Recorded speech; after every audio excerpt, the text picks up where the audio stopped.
Et Dieu dit que la lumière soit. Et la lumière fut. Alléluia. Dieu a déclaré la lumière. Il a appelé à la lumière. Et la lumière a été. Et lorsque la lumière a été, Dieu n'a pas installé la lumière de manière perpétuelle. Il a dit, il y eut un soir, il y eut un matin. Et Dieu va laisser les choses s'enchaîner par cycle. Pourquoi? On ne le sait pas.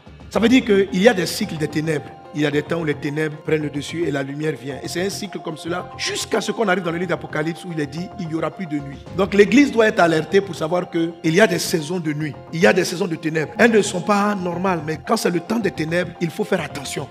Et c'est dans les temps des ténèbres qu'il faut avoir les lampes en réserve et les lampes allumées. Jésus a dit ceci. Il dit, travaillez pendant qu'il fait jour. La nuit vient où personne ne peut travailler. Jésus a dit, il faut que je fasse pendant qu'il est jour. Les œuvres de mon Père, il faut que je fasse pendant qu'il est jour. C'est-à-dire, un chrétien doit apprendre à discerner qu'il y a un cycle de ténèbres. Donc, on a les cycles qu'on voit chaque 24 heures. Le soleil, la nuit.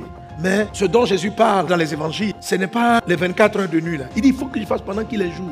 La nuit vient où personne ne peut travailler. Et puis Jésus a dit aux disciples, c'est l'heure des ténèbres. Veillez, priez, afin que vous ne tombiez en tentation. Donc quand Jésus partait à la croix, on était rentré dans un cycle des ténèbres. Et ceux qui n'avaient pas leur lampe allumée, qui n'ont pas su garder une vie de prière forte, qui n'ont pas prié, les ténèbres les ont balayés. N'eût été l'intercession de Jésus, eux tous allaient laisser l'histoire de l'apostolat. Parce qu'ils sont repartis à la pêche. Et de même encore, Dieu nous prévient qu'il y a des temps de ténèbres. Et ces moments de prière là que nous sommes en train de faire, on est en train de prendre des réserves, on est en train de prendre des réserves, on est en train de prendre des réserves. Et c'est ce qu'on appelle la sagesse. Alléluia. Quand tu as de bonnes réserves, même quand les ténèbres arrivent, tu ne te rends même pas compte. Amen. Quand tu as l'électricité, est-ce que tu as peur de la nuit? Quand il y a le courant chez toi à la maison, est-ce que tu as peur de la nuit? La nuit n'est qu'un fait naturel qui arrive, tu allumes tes lampes, c'est tout. Tu dors, tu te reposes et tu prends de la force parce que tu sais que le jour vient et qu'un jour va s'élever et tu vas aller au travail et tu vas passer à l'action. Donc la nuit n'est plus un problème lorsque tu sais gérer la nuit.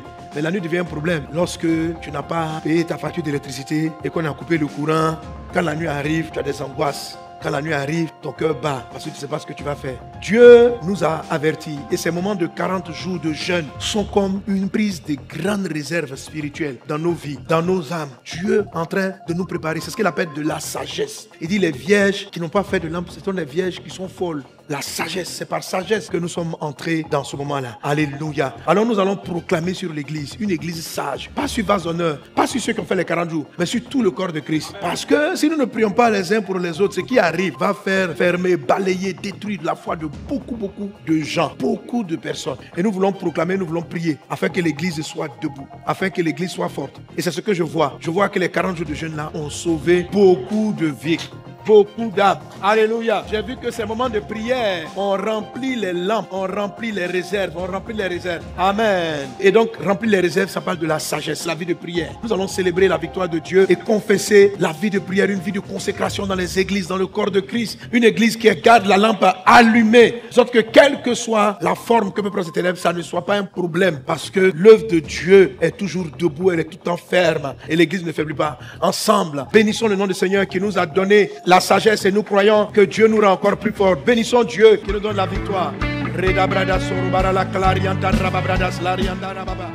nous déclarons plus de force sur l'église.